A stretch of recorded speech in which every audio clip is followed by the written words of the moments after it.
50 ways to live your time. Number 4.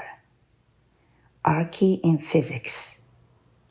The Hartle-Hawking Boundary Condition by Kosen Handa.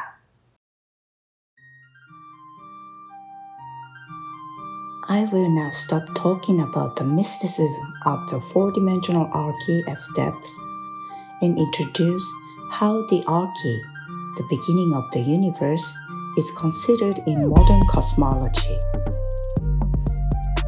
As is well known, the mainstream of modern cosmology is based on the Big Bang theory. According to the theory, the universe suddenly underwent a rapid expansion.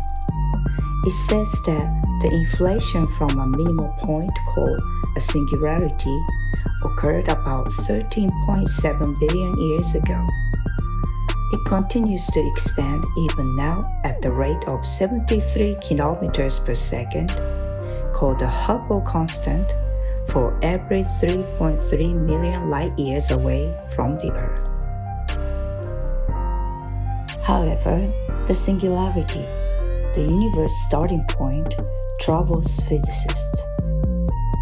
It is inevitably derived from Einstein's cosmological equations, where the energy density and temperature become infinite. Therefore, no matter what equations are formulated, they become incalculable, and all physical laws break down in the realm of singularity. This is an untenable situation for physicists who want to imagine how the universe began with the power of reason. But then, groundbreaking physicist Stephen Hawking thought out a way to avoid this troublesome singularity.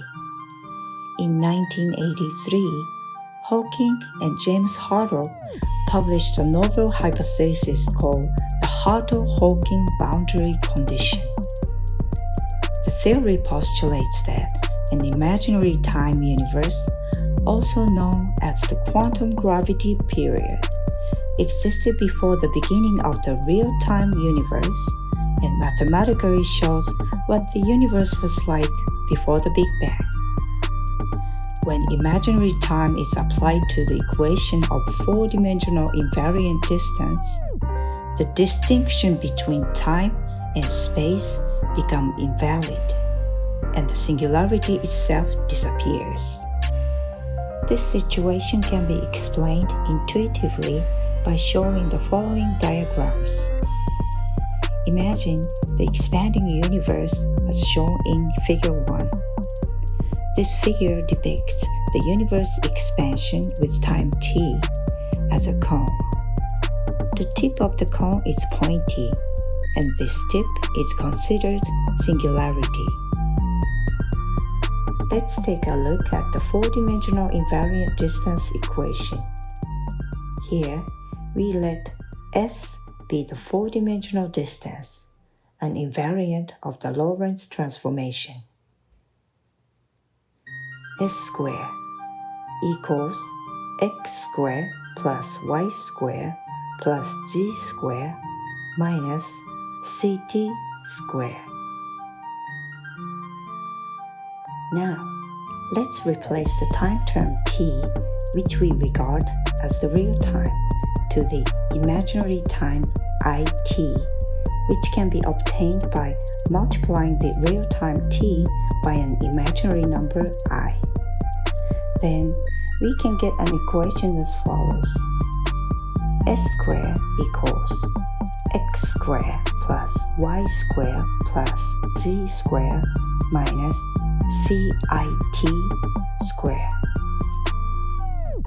When we organize the equation, we will get S squared equals x squared plus y squared plus z squared plus ct squared. If we replace s with 1, the equation becomes x squared plus y squared plus z squared plus ct squared equals 1. This equation is no different from a three-dimensional sphere with a distance of 1 from the origin in four-dimensional Euclidean space. In other words, if we apply imaginary time it into the equation for spacetime, four-dimensional spacetime becomes indistinguishable from four-dimensional space. This transformation from real-time t to imaginary time it, called weak rotation in physics, can correspond to reversing the metric in the four-dimensional direction. The rough geometric image we can get from these equations is to round a cone-shaped spacetime into a spherical shape like figure 2. In other words, introducing imaginary time it transforms a four-dimensional cone into a four-dimensional sphere. Such a spherical spacetime existed at the very beginning of the real-time universe, which is the essence of the boundary condition.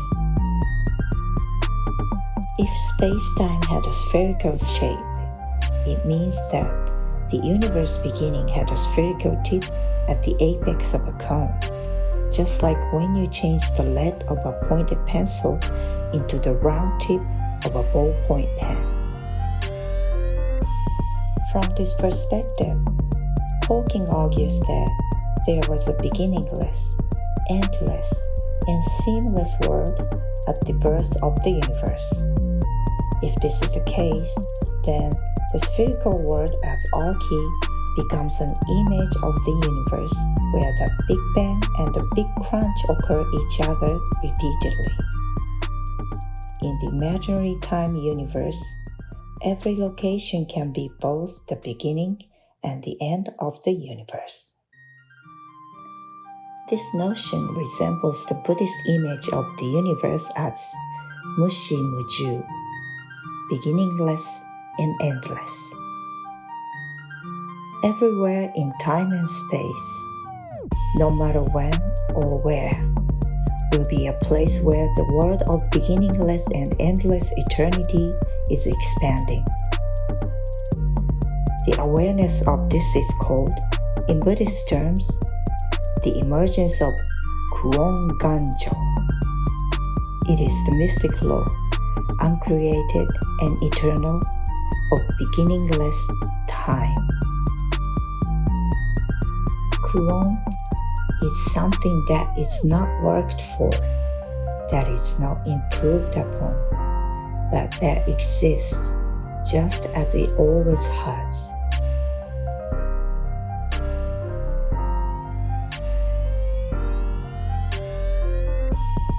Kuon is now. Now is Kuon.